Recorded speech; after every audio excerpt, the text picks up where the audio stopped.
The more we looked at it and thought about it, thought maybe it was time.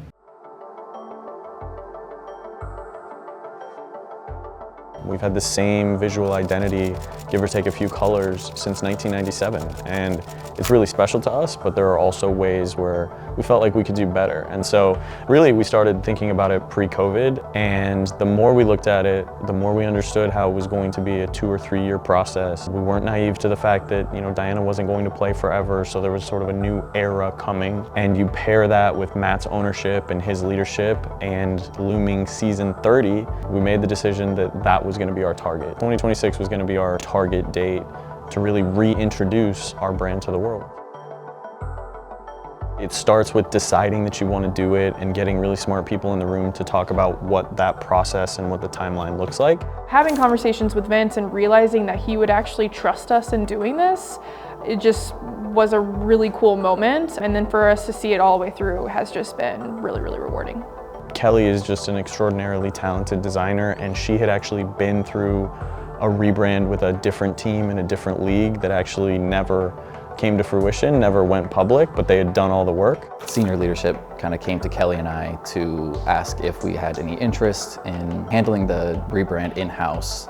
And without hesitation, I knew I had to say yes. This is a dream project. Jaden is someone who is just immensely talented and just deserved a chance to work on this. And so I think between the two of them, with how much they love the Mercury and the brand and how much they understand about us and our history, it just made too much sense to stay inside the organization and do the work with them.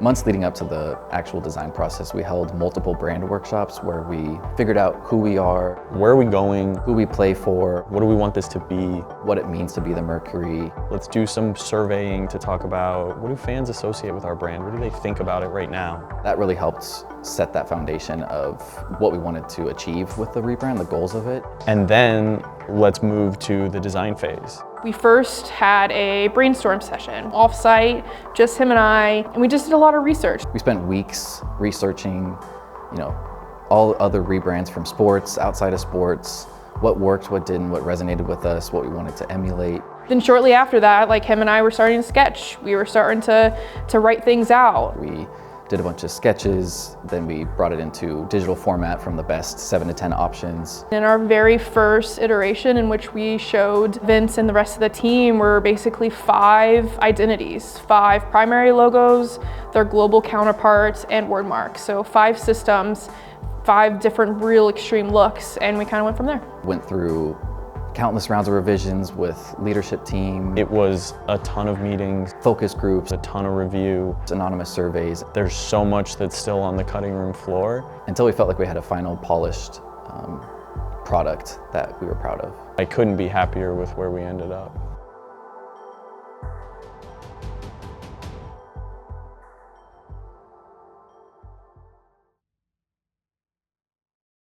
Our history is something we take very seriously. It's something very personal and sentimental to so many of us and so many of our fans and players and people who have come through this organization. So much of the identity that you see is just a modernization of where we've wanted to go. We didn't want to lose the M, we just wanted to modernize it.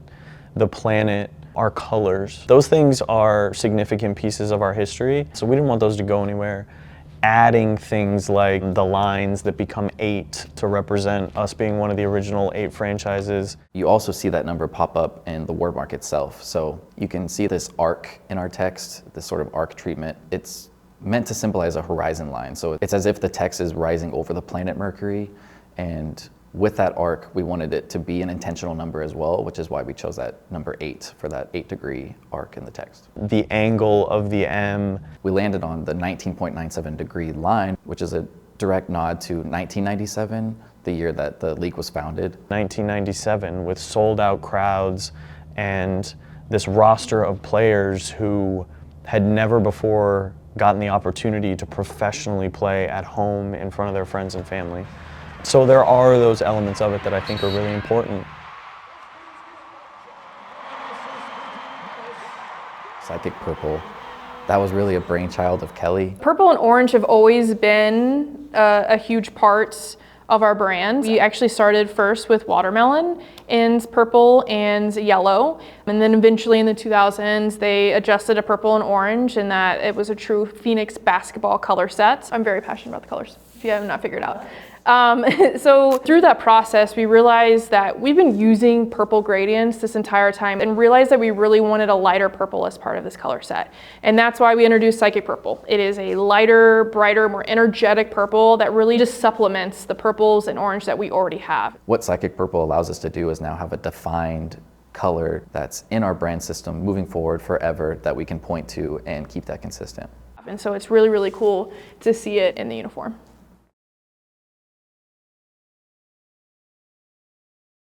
The Mighty Merc font, we wanted to make sure we had a really cool typeface. When we developed the word mark, we felt really passionately about being able to use that on not just the logos. We wanted to have that bespoke, ownable font that was unique to us, and because we had customized that already, it was a no-brainer to turn that into a font.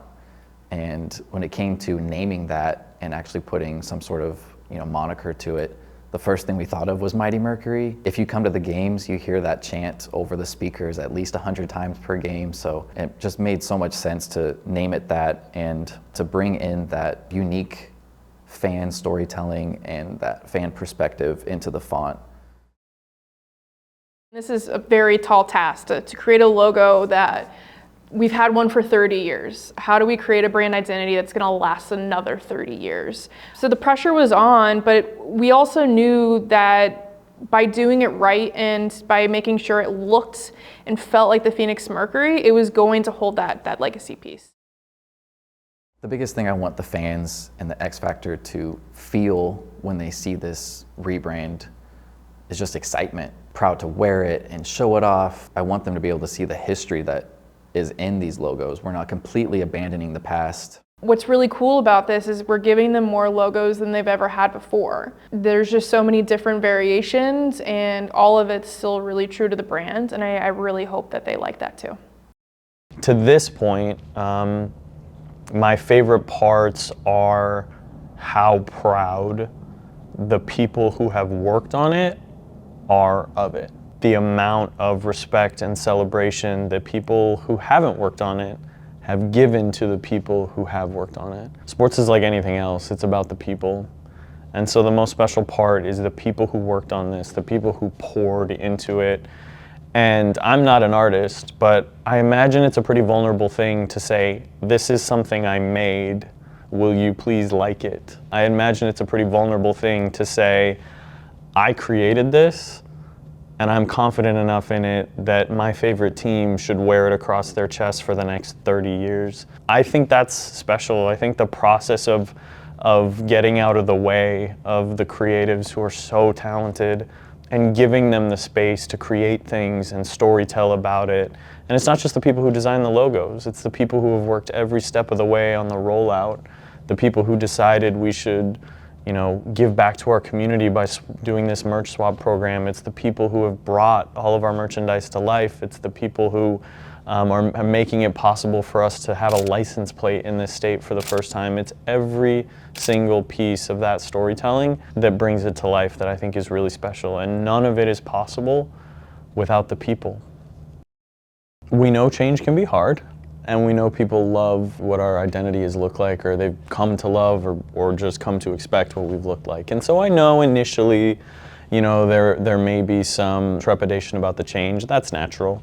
But I think over time, fans will fall in love, not just with the marks themselves, especially when they see them on court and on players and on merchandise, but I think they'll fall in love with the story behind them, the intentionality behind them. The logos are meant to represent and tell the story of all the things that make us special.